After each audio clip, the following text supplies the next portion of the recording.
Radio Classique, l'invité de l'économie.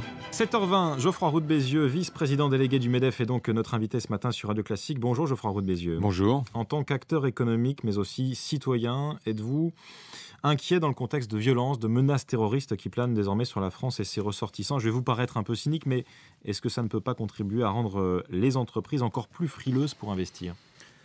D'abord, un mot pour rendre hommage à Hervé Gourdel, qui effectivement a été victime de ce crime barbare. On est dans une certaine manière dans une guerre de longue durée, face à des gens qui veulent une autre civilisation.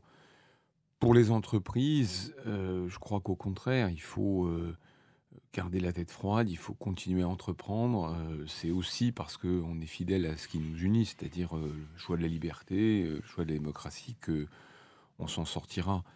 On peut espérer presque l'inverse, d'une certaine manière. Alors c'est peut-être un petit peu naïf, mais qu'il y ait une sorte de sursaut d'unité nationale, j'aime pas le mot patriotisme économique, mais il y a un petit peu de ça. Entreprendre en France, c'est contribuer à rendre la France forte et libre. Oui, Geoffroy Roux de Bézieux, on s'oriente a priori vers une sortie de crise rapide chez Air France. La direction a abandonné officiellement le projet Transavia Europe, sous la pression du gouvernement. L'État actionnaire, à 15% dans Air France aujourd'hui, a-t-il joué son rôle correctement, selon vous? Alors, c'est lamentable ce qui s'est passé hier. C'est une pantalonnade qui montre que l'État est un mauvais actionnaire. Moi, je regrette qu'Alexandre Juniac, qui a été très courageux dans cette crise, n'ait pas pu tenir ce projet. On est face à une réalité économique, le low-cost dans l'aérien, comme dans les télécoms. Que vous connaissez bien. Prend une part très significative du marché. Ne pas être un acteur significatif dans le low-cost, c'est une erreur pour la France. Et puis, l'image que ça donne à l'étranger, où c'est forcément déformé, caricaturé, pour le tourisme français, qui est une des rares industries qui fonctionne, c'est tragique. Sur les propositions du MEDEF, elles ont été dévoilées officiellement hier, elles avaient fuité dans la presse ces derniers jours. Vous proposez notamment l'instauration de contrats aidés en entreprise, donc subventionnés par l'État, payés sous le SMIC. Donc le coût sera inférieur au SMIC pour les entreprises, mais au final, ce sera un salaire équivalent pour ceux qui sont concernés. C'est pas très libéral, ça? Alors, il y a plus de 50 propositions. Bien sûr. J'insiste juste sur un mot, il y a des propositions sectorielles, parce qu'il y a beaucoup de choses à faire, notamment d'ailleurs dans le tourisme, et pas seulement, pour libérer des poches d'emploi, etc. Et puis il y a des propositions transfert. Parmi celles-là, il y a le sujet des gens qui sont éloignés de l'emploi depuis plusieurs années, des gens qui sont aujourd'hui payés au RSA, au RSA, qui coûtent à la société. Donc, ce qu'on essaie de regarder, si vous voulez, c'est comment on peut faire pour les remettre dans l'emploi. Une entreprise ne peut pas l'embaucher à 1 800 € brut par mois, chargé par mois, parce que la productivité de quelqu'un qui n'a pas travaillé pendant 4 ans est généralement très faible. Il y a plusieurs manières de faire. Il y en a une autre qui est suggérée dans le livre du MEDEF, c'est d'augmenter les horaires, parce que le coût du SMIC horaire, il baisse si vous augmentez le nombre d'heures, et la productivité, forcément, le coût plutôt s'en ressent. Alors, est-ce qu'il faut, oui ou non, qu'il y ait une aide de l'État? Le problème, c'est le pouvoir d'achat. C'est-à-dire que, est-ce qu'on peut vivre en région parisienne, par exemple, en dessous de 1 280 €, qui est le SMIC? Clairement non. C'est extrêmement difficile. Mais est-ce qu'on peut vivre avec 460 €, qui est le RSA? Là aussi, non, puisque c'est des gens qui sont sortis de tout le système d'allocation chômage. Donc, on ouvre le débat. Est-ce qu'il faut qu'il y ait une aide de l'État ou pas? Qu'est-ce qui est acceptable comme achat? Est-ce qu'en région, on peut peut-être regarder les choses un peu différemment dans des communes rurales? Voilà pourquoi on met le sujet sur la table. Mais on ne peut pas accepter non plus, même si le chômage a baissé hier soir, qu'il y ait plus de 5 millions de personnes qui soient au chômage pour très longtemps. Toutes catégories confondues, A, B et C. Vous ne demandez plus l'abrogation des 35 heures et le retour aux 39 heures. Pourquoi? Je crois qu'on ne veut pas faire le retour à un temps de travail plus significatif en France, de la même manière que les 35 heures ont été faits. 35 heures, ça a été... Toutes les entreprises sont organisées de la même manière, donc on passe de 39 à 35 pour tout le monde.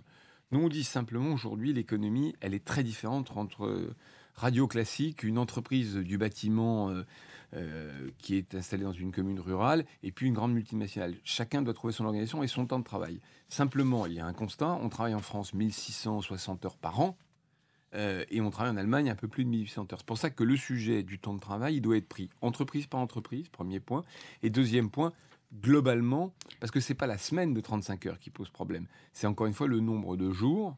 Alors vous allez me parler de jours fériés dans 2 minutes. Pas du tout. Mais aussi les RTT. Moi je travaille dans la technologie.